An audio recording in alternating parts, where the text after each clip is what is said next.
looks like, let's see. Okay. You should have sound now. All right. I'm wondering why we only have members in on this class. It is an all chat class. Let me just check this out. Oh, there we go. Okay. All right. I think there was something wrong with the chat settings as well in this one. Anyway, YouTube's fault, not mine. All right. So again, welcome everyone to this live IELTS class. We are focusing on the listening section. Materials are from aehelp.com for academic IELTS and gieltshelp.com for general. You can get our app from your Play Store or Apple App Store.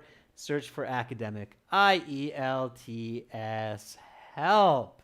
All right, students. So if you have questions about our websites or about the IELTS exam, send me an email, adrian@aehelp.com. You can get our exam books and audio CDs through Amazon as well. Look for AE Helps Academic IELTS or GE Helps General IELTS. Hi Anatoly, hi Amar. Good to see so many members in this class. Hi Sundar. And hi Sky Knight from Vietnam. Awesome. Good to see many people joining in. Okay, just as we get going with the listening, so we will do some practice, questions, answers. But I want to give you a chance to ask me questions about the listening section. Hi Shakrani from beautiful Malaysia. So any questions about the listening section of the computer-based or the paper-based IELTS exam? Oh, fantastic. Some more nationalities joining in. Morocco, Cambodia, Saudi Arabia, and Azerbaijan. Fantastic. Students from around the world. Do you have questions that I can answer for you about the listening section in the IELTS? Maybe something that you thought about while you were studying, thinking, I wonder what they do if, or I wonder if they can take this kind of answer. Kamlesh Kumar says it's really difficult to catch the fast audio, especially for multiple choice questions. Kamlesh, that's a good one, okay? I've heard that question a few times, so I'll write it up here. So try to use questions, students, when you're asking questions, okay? So Kamlesh is asking, how do I catch the audio when it is very quick, especially for multiple choice questions? Okay, Kamlesh, that is a good question. Again, students, use questions when you're asking questions, not statements. It's important to practice that, okay? All right. Well, the answer is, during the review time, when you see multiple choice questions, look at them first and spend a bit more time with them. Okay, so if you see a multiple choice question, when the audio says, now you have some time to review the questions, and you're looking at the questions, like you're like number 1, number 2, oh, there's a multiple choice. Okay, when you see the multiple choice, stop and look at it carefully because there is more information. Now, usually 1 or 2 answers are weird and don't make sense anyway.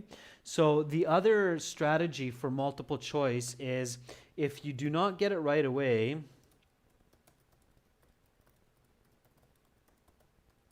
do not panic.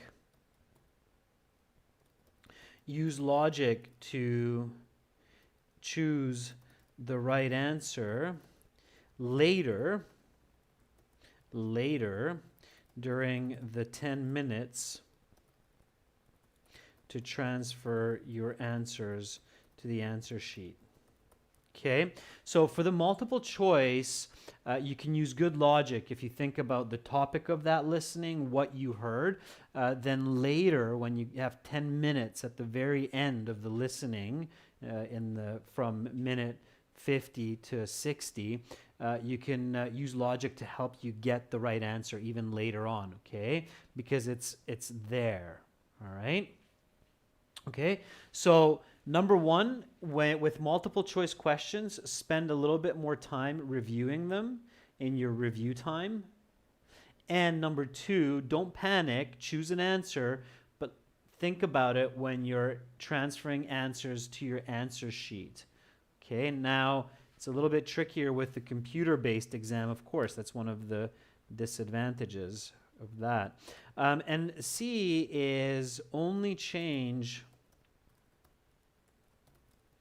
multiple choice answers if you are 100% sure that you made a mistake. So if you kind of think you made a mistake, don't change it. Okay, keep the same answer.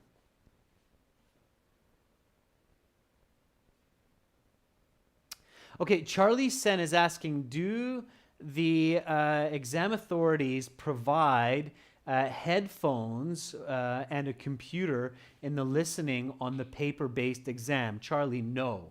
Okay, so the question here was, this is by Charlie.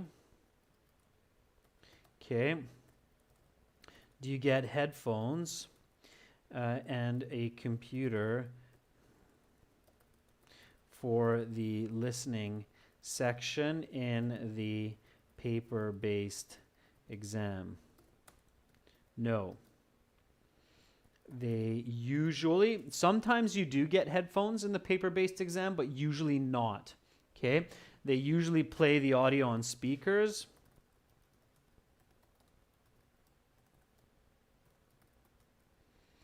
And you answer in your answer booklet. In your question booklet.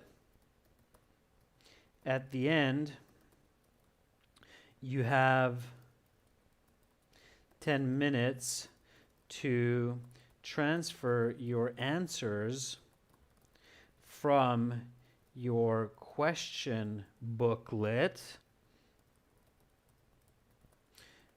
to the answer booklet.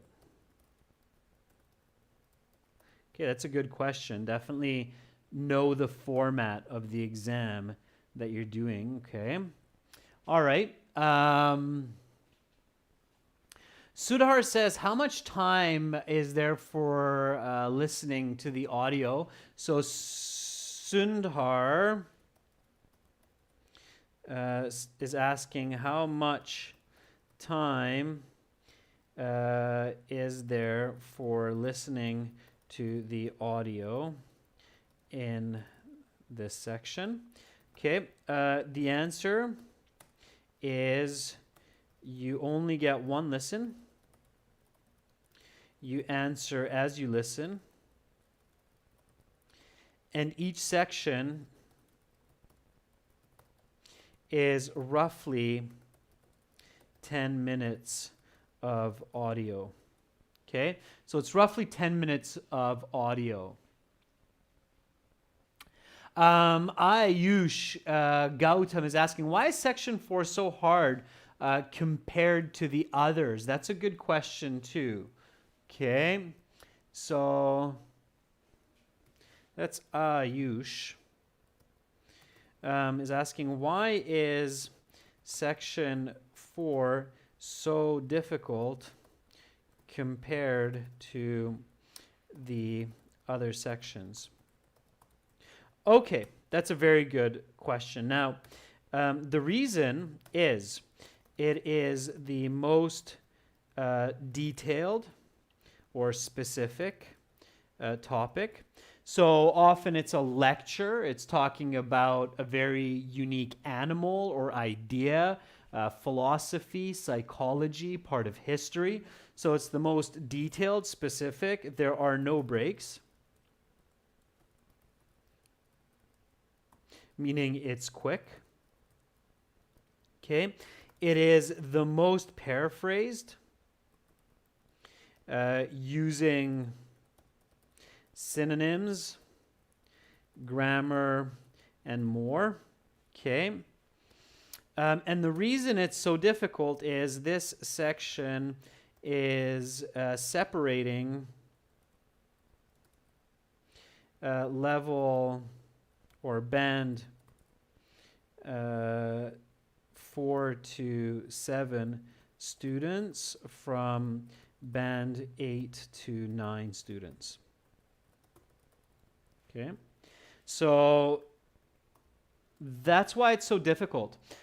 Section 4 is designed to test the highest level of English users, the expert users, okay? So remember, Section 1 is the easiest, Section 2 is more difficult, 3 is even more difficult, and Section 4 is the most difficult. And there are different techniques and ways to do that, okay?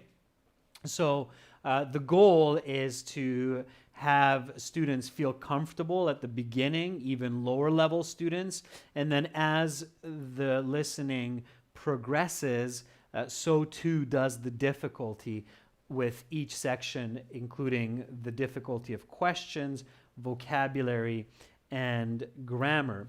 Okay, students, let's hop over now to listening section 1 for our test number 1 in our book number 1. And I'm going to hop over to our academic IELTS website, which is what you see here with the blue background. That's aehelp.com. I'm going to click there and get into my student account. I'm going to end the tour.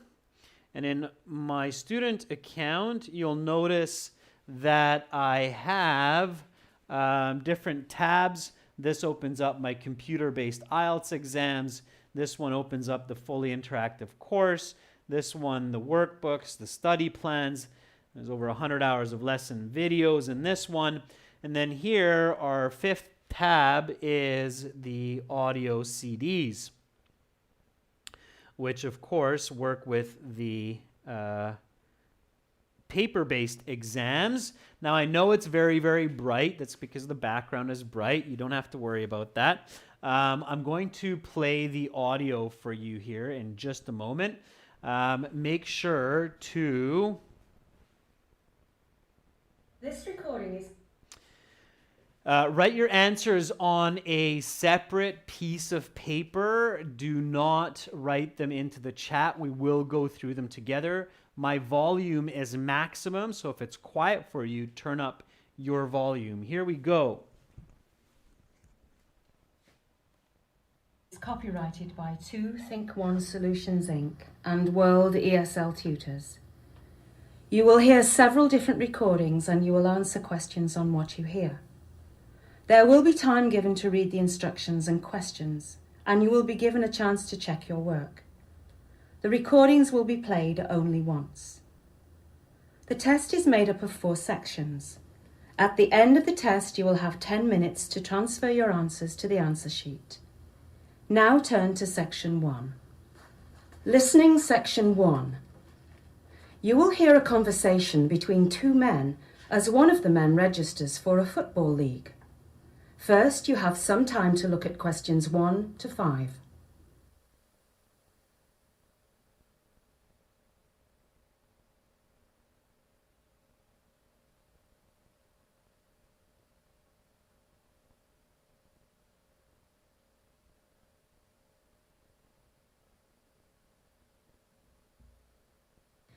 You will see that there is an example. This time only, the conversation relating to this question will be played. Hello there. I'd like to register for the Autumn Men's Football League. All right. In what town will you be playing? I'd like to play in Chester, though I'd be willing to travel to Liverpool if I had to. The man says he wants to play in Chester, so B has been indicated for you. Now we shall begin. You should answer the questions as you listen, because you will not hear the recording a second time. Listen carefully and answer questions 1 to 5. Hello there. I'd like to register for the Autumn Men's Football League. All right. In what town will you be playing? I'd like to play in Chester, though I'd be willing to travel to Liverpool if I had to. Well, we have 2 spots left open on the team in Chester and 5 spots open on the team in Liverpool. There's a very good chance you would have to try out for the team in Chester. Are you a good player? I consider myself a good player, yes. I have been to a number of the Autumn Men's League games in the past, just as a spectator, and I'm sure I would have no trouble fitting in. Okay, good. So we will register you for Chester then. I just need to get some information from you, starting with your position. Where on the field do you prefer to play? I'm a midfielder, although really I can play anywhere aside from goalkeeper. Oh, I forgot to ask your name. Right, I guess that's important. My name is Steve Trammell. Would you mind spelling Trammell for me? Certainly. Trammell is spelled T-R-A-M-M-E-L-L. Right, now I need your home address, including your postcode. I live in Chester, of course, at 452 King George Avenue. The postcode is MS868P4. MS868P4? Yes, that's right. And your date of birth, sir? The 8th of September 1986. Okay. Now I need your phone number. Just a mobile number will do. I don't have a mobile phone right now, unfortunately. I can give you my girlfriend's number instead. That would be all right, I suppose. Good. Her number is 329-633270. Fine. I think that's all the information I need to gather from you. Do you have any questions? Yes, I do have a couple. First, when does the season start? The season starts on the 28th of September, although your first game is later, I think. Let me check the schedule. Yes, your first game is October the 1st in Liverpool. Let me make a copy of the schedule for you. Thank you. Could you also tell me how long each game is? Each game has 2 halves, 40 minutes each half, so the game is 80 minutes long. That's a little shorter than the other leagues I've played in. Games are usually 90 minutes. Yes, our spring and summer leagues are 90-minute games, but our autumn league has only 80-minute games. I think it has something to do with the poor weather. You now have some time to look at questions 6 to 10.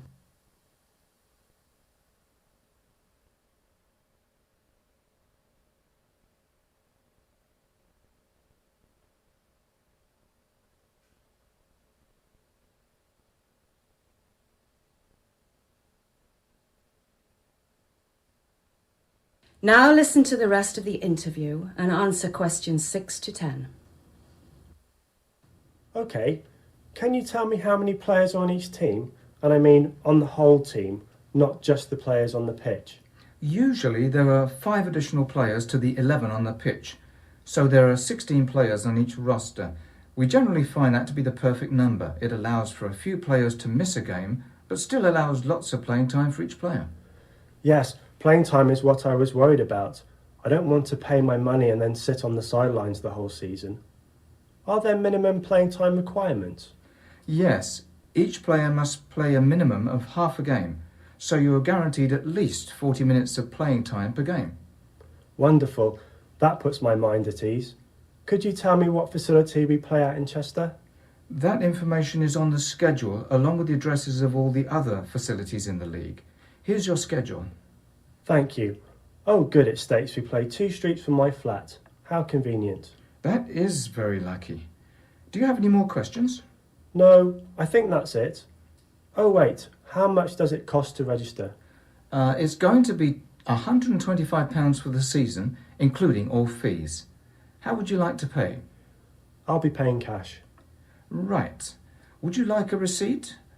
If you find that it doesn't work out time-wise, you can always bring the receipt back and we will give it. That is the end of section 1. You will now have half a minute to check your answers. All right, students, I'm just going to hop back here to the website, stop the audio, and now we will go through the questions together. In the beginning, you saw me scroll through sections 2, 3, and 4. This is just a little tip.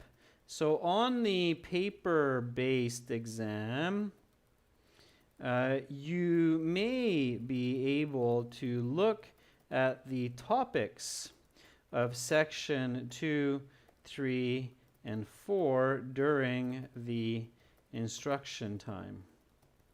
There is no clear rule that you cannot do this. Okay? If you can, do it, as it will help you to understand and answer those sections better. All right? So that's really important. You probably saw me do that. So make sure to do that. Okay? All right. Danish, yeah, you might have done this test if you've been our member for a while. Again, remember, we're using 6 exams for these live classes, but Danish, also there's huge benefit to repeating some listening exams. And students, that's another tip, is don't just jump from one exam to another, okay? So do not keep jumping from one new exam to another, but do the same listening exam a few times, not maybe right after you do it, but after a month, after a couple of weeks, so you can improve your skills, okay? A couple of weeks apart to improve your listening skills further. Okay, it's not a good idea to always jump to new information. It's very difficult to learn that way. All right? Okay, students, so let's go now back to the question sheet and let's begin answering these. So here we go with listening section 1, question 1, not the example. One of the silliest mistakes that I see on the exam is students writing the example as their first answer. So number 1, how many football matches has the man played in the league? Is it A, 10, B, 0, C, 40 to 50? Danish says B. The Smog says B. Zainab says B. And Amarwadi says 0. The correct answer is B. Yeah. So that's correct. Now, did you hear the person say 0? Did you hear them say 0? No, you didn't hear 0. Okay, so you did not hear that. Okay, but the man says, I've been to a number of these league games, but just as a spectator. I would have no trouble fitting in.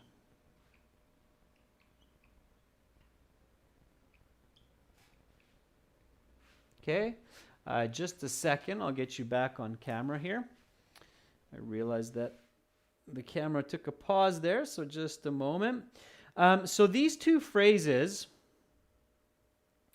give you the answer that the man has not played any of these league games. Okay.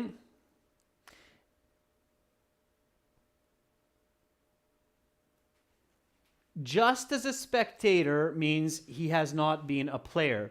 No trouble fitting in means that he should be okay to play. All right? Now, those give you the idea that it's a 0. But let's say that you're like, oh, that's really tricky because I don't understand this English. All right? Are any of you thinking that? So are any of you thinking, it's hard for me because I couldn't catch that English, so that's why I didn't know that it's 0. Are any of you thinking about that in this way? Or no? Especially since it's the first question, right? You would expect that the first question in section 1 should be a lot easier. Okay. All right. So remember what we said? So I think it was Kamal that asked, what do I do with multiple choice answers, right? So I think Kamal said, well, how can I figure out these difficult multiple choice? Yeah, so somebody's saying, well, it cannot be 40 or 50. It's possible, but unlikely that he's played that many games. Also, use logic, okay? Logic is your critical thinking, okay? If the man played 10 games, or if the man played 40 to 50, you would kind of hear that in the audio. So you would hear the man say something like, I've played at least 10 games last year. Okay? So you would hear the number 10. Okay? Or if it's 40 to 50, you would hear him say something like, I've probably played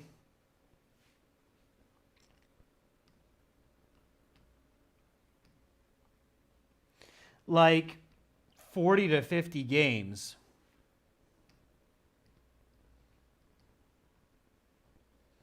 Okay?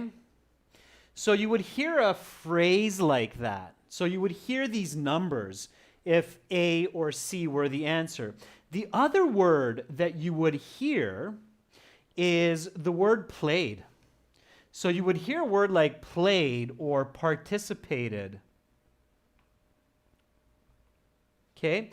But when the man asks, have you played in any of the games, you don't hear the word played, you don't hear the word participated, you don't hear the word 10, you don't hear the word 40 to 50. So if you're careful and you use your logic, then your best possible guess with what you hear is B, 0. Does that make sense? How logic can really help you? Okay.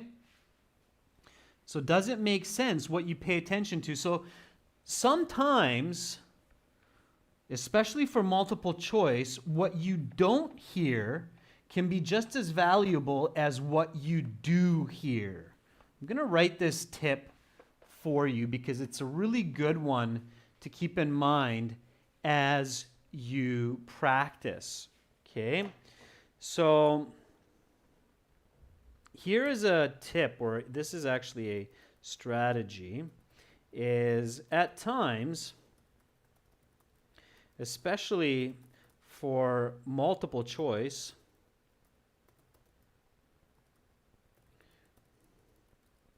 questions, what you don't hear can be just as valuable as what you do hear to find the right answer. Okay? This is a very good strategy to follow, so keep that in mind. Okay? All right, let's get back to the questions and we'll continue to answer these together. So, next one. What position does the man play? Number 2. Okay, so what position does this man play? He says, now I need some information, starting with your position. What position do you play on the field? And he says, well, I'm a midfielder. So he says, I'm a midfielder. So A is the correct answer. Absolutely. Okay, A it is. He says, I'm a midfielder, and you can see that that's definitely the most popular answer in the chat. So it's A. I'm a midfielder. I can play anywhere except goalkeeper. Okay, Here is the completing the form. In section 1 and 2, be patient. They usually spell the words for you. You need the correct spelling, especially with names. They'll give you the spelling. So number 3, the man's name is Stephen what? Steve what? Danish says it's Trammell, spelled Trammell. That's correct. It's got 2 M's, 2 L's. The first vowel is an A, so it's Trammell with 2 L's. This is correct. This is correct. Okay. This is incorrect. Okay. You have to have, for proper nouns like names, the first letter as a capital letter. If you write it small, even with the correct spelling, it will be marked wrong. Okay, so need he, you would get that wrong. All right, be very careful. All right, you can use all capitals. Just be careful. It's slower to write in all capitals, and it's easier to make spelling mistakes, and it takes more space. Okay, so there are a few disadvantages. The advantage, you won't make a spelling mistake with a capital. Okay, the disadvantage is it's slower, it takes more space, and it's easier to make spelling mistakes. Keep those points in mind. I definitely do not recommend writing all capital letter for task 1 and 2. Okay, for the reading and listening, maybe if you're not sure, but definitely not task 1 and 2. All right. What's the man's postal code? Yeah, Nimatal, you should not go out of the box. It's very important to keep your answers in the box. It can be marked wrong if you go out of the box. Okay. So what is the postal code? The address is given. What's the post code of the student? And I see some students giving it, but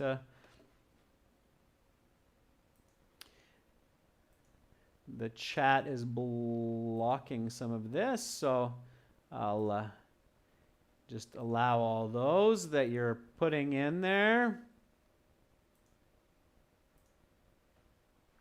So yes, space is not important with things like postcode.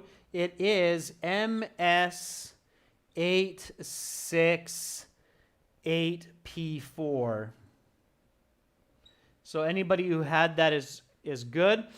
You do not need to worry about spacing. It can just all be as one, okay? So MS868P4. MS868P4. There was this 8 there. Careful with that, okay? All right, good job. So far, so good. Your goal for listening section 1, if you're looking for a band 6.57, is at least 8 or 9 answers correct, because it gets more and more difficult with each section. This one, you have to match the time with the event. Number 5, Steve's first match. When is Steve's first match? 30th of September, 28th of September, 3rd of October, or the 1st of October? When is his first match? It's D. Okay, so that's the matching event, is D. It is the 1st of October. Okay, the speaker or the registrar, the administrator, says the league begins on the 28th of September, but your first game is a little bit later than that. It's October 1st. So Steve's first match is October 1st. The league's first game is September 28th. Be careful. Okay, here we go. A little bit of a table completion. League, it's the Autumn Men's League. Game length, it's 80 minutes. Players on the roster, how many players are on each team? Just one number here. Yeah, if you write 16 players, it's okay. You don't need it because it's in the question. You have the word players. So just 16 is okay, all right? So 16 is fine. Yeah. Yeah, it's a little bit bright, I think, Charlie. That's why you can't see it. Here, let me... There you go. Now you can see it. You won't see me, but you'll see a white bar. So number 6, 16 players on the team. What's the minimum playing time? Yeah, Danish, you only have to write 16 because it says players on roster. 16 is a correct answer. So what's the minimum playing time?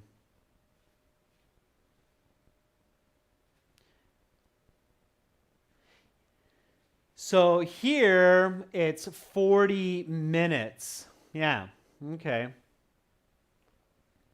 So minimum playing time is 40 minutes. And it has to be 40 minutes. You need the S because it's 40, and you need the word minutes because it's not in here. Okay? So it just says minimum playing time, 40 minutes. All right? You need minutes. It's okay. My vlogs Gien says like this, 40 mins. That's okay too.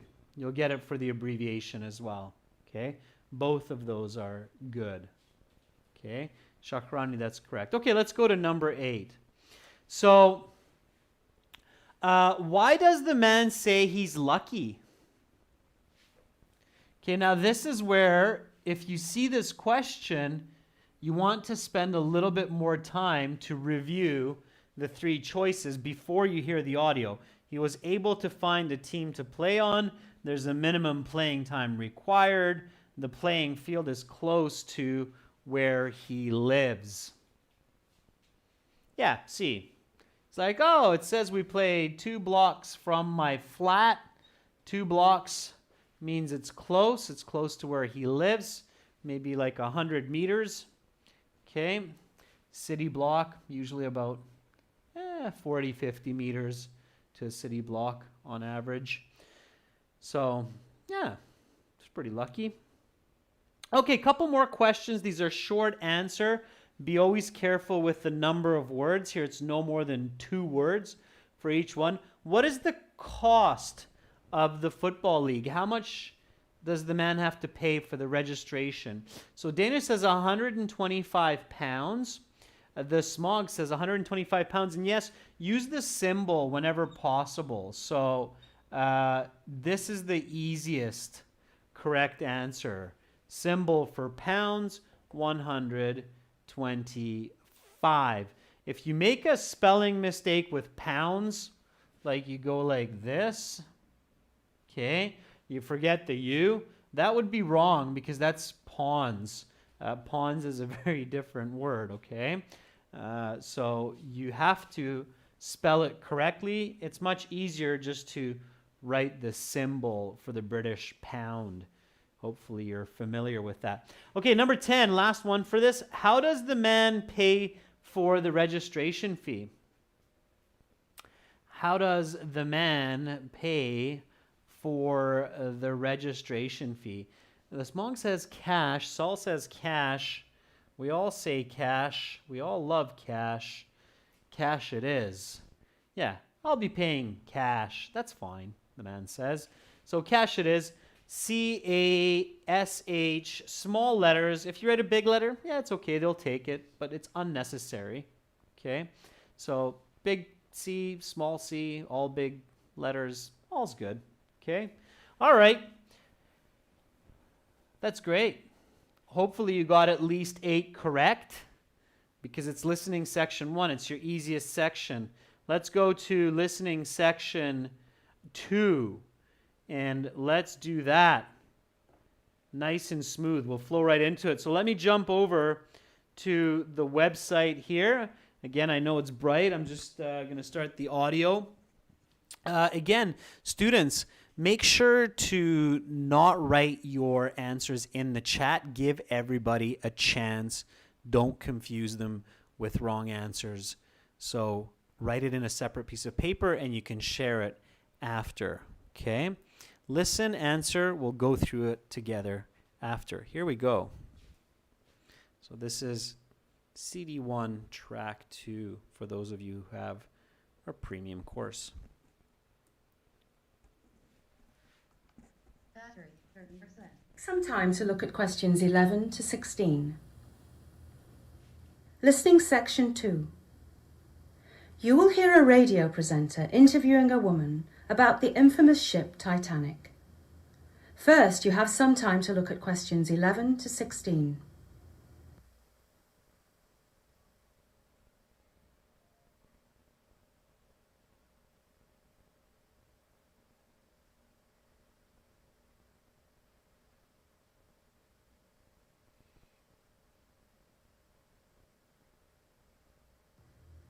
Now listen carefully to the interview and answer questions 11 to 16. Good afternoon to all our listeners and welcome back to History Now, a weekly program that reflects on subjects of historical influence. Today we are going to speak with Dr. Andrea Smithson, an historian at the University of Glasgow. Good afternoon, Andrea. Good afternoon, Peter. What are you going to talk about today, Andrea? I'll be talking about one of the most catastrophic events in maritime history, the sinking of the Titanic. I can't wait for you to begin. Thanks, Peter. The Titanic was an enormous ship. The makers called it unsinkable. From end to end, it measured approximately the length of 3 football pitches. It had the capacity to carry over 3,500 passengers, as well as the over 800 people on the crew of the ship. Despite its massive size and impressive capacity, the Titanic was able to cruise at a speed of 40 knots. This was in large part due to the 59,000 horsepower engine. Just how much is 59,000 HP? Well, in literal terms, it's like being pulled by 59,000 horses. More realistically, it's the equivalent power of 500 cars. On the maiden voyage that left Southampton, England, on the 10th of April 1912, there were 1,343 passengers and 885 crew members.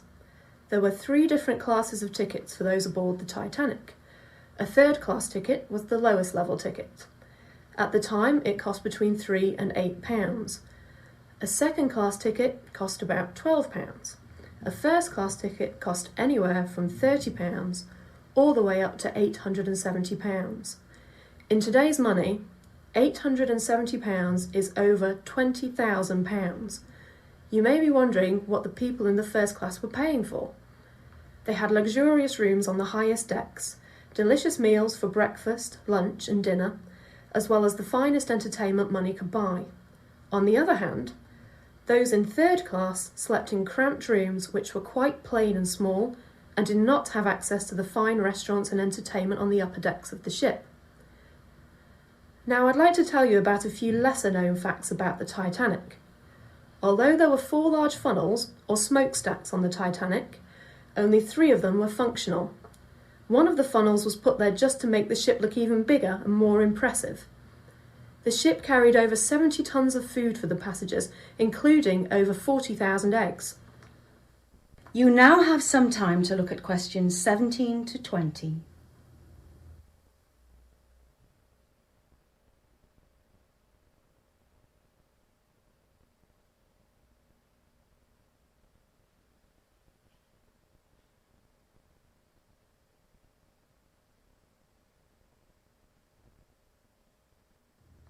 Now listen to the rest of the interview and answer questions 17 to 20. On the night of the 14th of April 1912, on her maiden voyage, the Titanic hit an iceberg. About 3 hours later, early morning the next day, the ship sank. The reasons for the sinking are numerous. First, the watertight doors, which were supposed to keep water out, didn't work properly. Second, the night of the 14th of April was incredibly calm on the water. Icebergs are easily spotted when there are waves crashing against them. On this night, there were no waves. The strength of the metal in the Titanic was not as it should have been. The metal became brittle in the freezing cold and was easily broken by the iceberg. Another big factor was the inability of the Titanic to turn quickly. Once the lookouts had spotted the iceberg, the captain ordered the ship turned, but it was too late. If the ship had been able to turn faster, it would have missed the iceberg. One of the biggest tragedies about the sinking was that there were not enough lifeboats for everyone on the ship. In addition to this, many of the lifeboats left the sinking vessel with less than half of the people they were designed to carry. For example, the first lifeboat off the Titanic left with only 27 of the allotted 65 passengers. This unfortunate occurrence can be attributed to panic on the part of the passengers and crew. One can only imagine the sheer terror on board the ship that early morning. 1,523 out of the 2,228 passengers and crew perished that morning. Most died from the near-freezing temperature of the Atlantic Ocean. Others drowned after being trapped in the lower decks. 705 people lived to tell their story, most of them women and children who were put on the lifeboats before the grown men were. Because of this, 94% of the first-class passenger women and children were saved, while only 14% of the third-class passenger men survived. Overall, 60% of the first-class occupants survived, while only 25% of the third-class ticket holders lived in the aftermath of this tragedy. That is the end of section 2. You will now have half a minute to check your answers.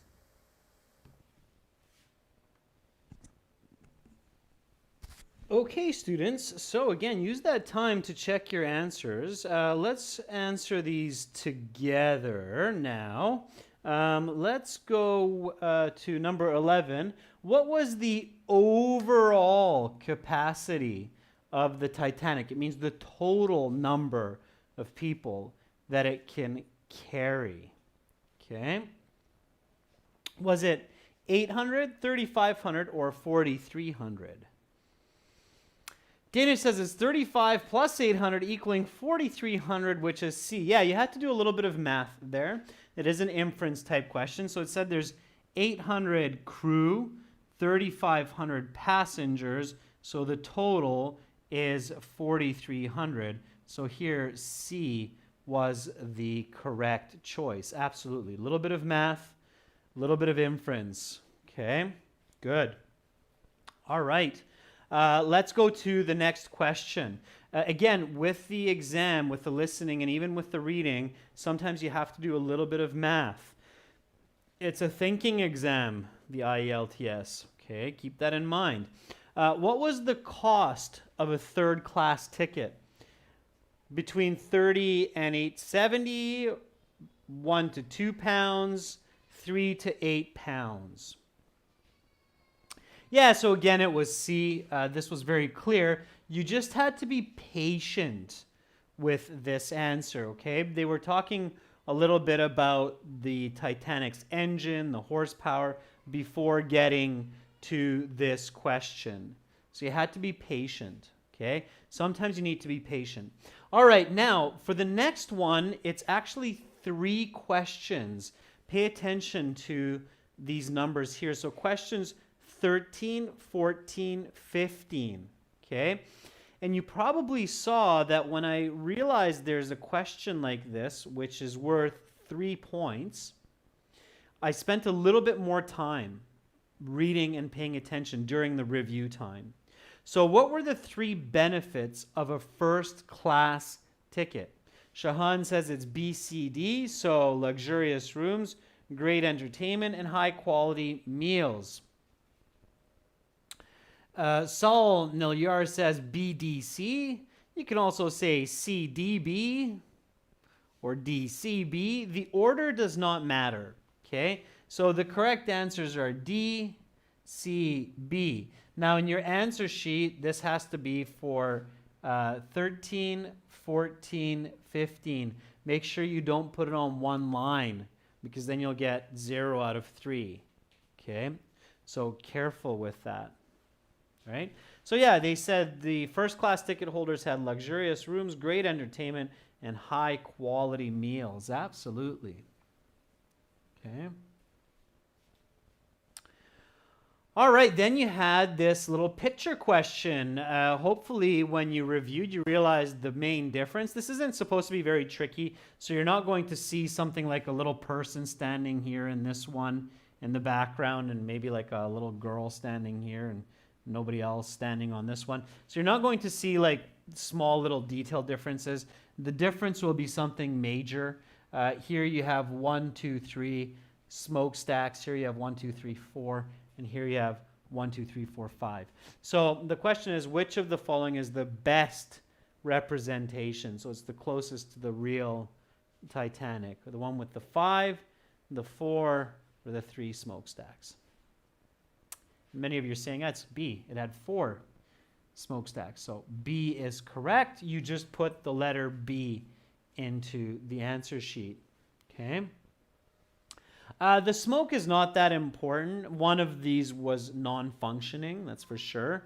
But the smoke is not so important. It's just the smokestacks, the number of chimneys or smokestacks that's important here. Okay.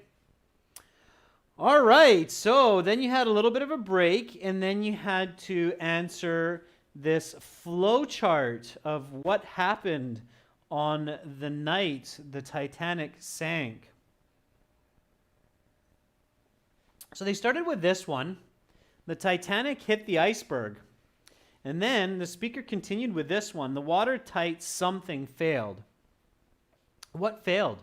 So what was the answer for number 18?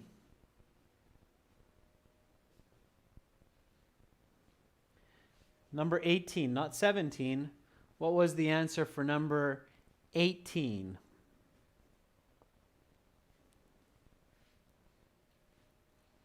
Yeah, VJ says doors. The doors failed. Yeah, so interestingly, this answer came before this answer. Okay, it's a little bit tricky, and usually the answers in the exam will come in the correct order, but not always. In this case, you got the answer for this first, and then you got the answer for this one. Okay, so 18 was doors. What was 17? 17, as many of you have written down, is waves. Waves are countable. It is a plural. You need to have the S, and you need to have the S here. If you write wave, singular, it's wrong. If you write door, singular, it's wrong. So it had to be waves, doors. Be very careful with that S sound. Practice listening to the S sound in English by closing your eyes and hearing that S sound, testing yourself. Okay. All right, number 19. Many something left the ship half full. What left the ship half full? So Charlie says lifeboats. Yes, and lifeboats is one word. Okay, so lifeboats. One word. If you write it as 2 words, I don't think they'll give you the mark. Okay, unlikely. It has to be one word. Boats is not enough. They'll need the word lifeboats. A little bit of a tricky one, but at least now you know. Lifeboats is one word. In English, you can kind of guess when it's one word by the sound. So we don't say lifeboats, but we say lifeboats. It flows into one, lifeboats. I know that's tricky, but Kamlesh says, can we use a dash? Like, can we go like this, lifeboats?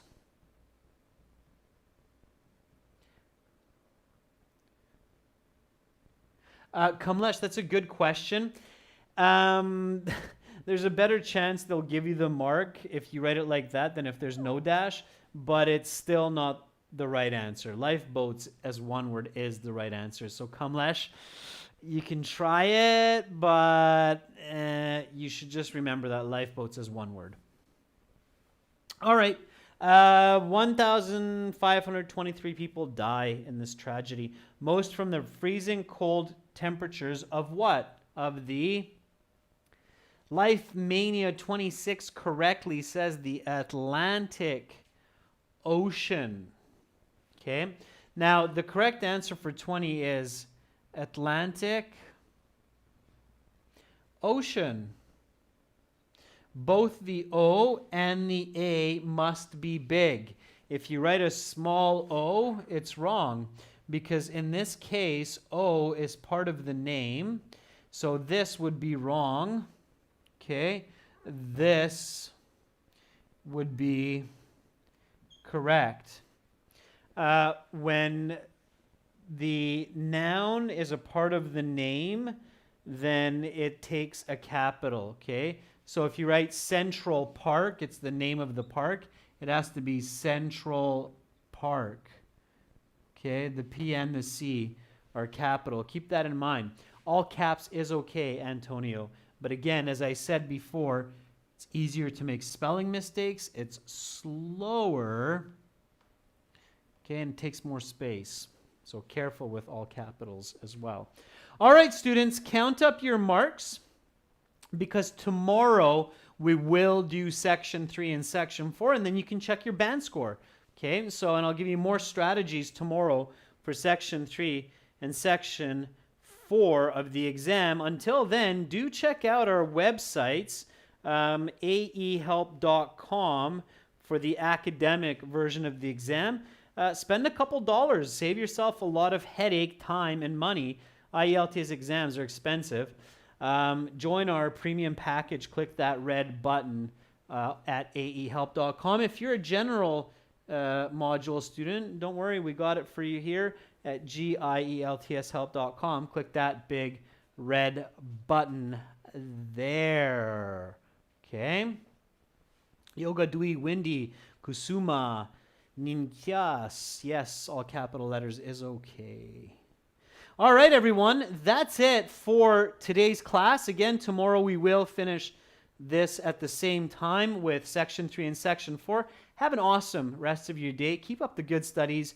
Your brain is a learning machine. Even if you don't think so, you are always learning. Believe in yourself. We believe in you. Have an awesome rest of your day and sweet dreams if it's late in your country. Bye for now.